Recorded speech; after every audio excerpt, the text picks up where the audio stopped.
அன்றைக்கு காற்றையும் கடலையும் பார்த்து கதறினார்கள் சீஷர்கள். கர்த்தராகிய இயேசு அந்த கடலின் மேல் நடந்து வருவதை பார்த்து ஆவேசம் என்று அலறினார்கள்.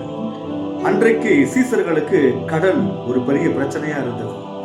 ஆனா அந்த கடல் மேல, ஆண்டவரே நான் வர சித்தமா என்று பேதுரு அவன் தீர்மானித்த உடனே இயேசுவை பார்த்து கொண்டே கடலின் மேல நடந்து வந்தான். ஆம், எனக்கு அருமையான தேவனுடைய பிள்ளைகளே, உங்க வாழ்க்கையில பிரச்சனை இந்த கடல் போல இருக்குதா? நீங்க பிரச்சனையை மேல பார்க்காதீங்க. இயேசுவை பார்த்தீங்கன்னா பிரச்சனைக்கு மேல உங்களை நடக்க வைக்க அவர் போதுமானவராக இருக்கிறார். அன்னைக்கு கடலின் மேல அவன் நடந்தான், கர்த்தரை பார்த்து நடந்தான். இன்னைக்கு உங்க பிரச்சனை, உங்க வியாதி, உங்க போராட்டம், உங்களுடைய தவிப்பு, உங்களுடைய கவலைகள் அதை மேலாக அல்ல, அதை உங்கள் காலுக்கு கீழாக போட்டு அதன் மேல நடக்க கர்த்தர் உங்களுக்கு கிருபை தருவார். நீங்க செய்ய வேண்டியது ஒன்னே, இயேசுவை பாருங்க, உலகத்தை பார்க்காதீங்க.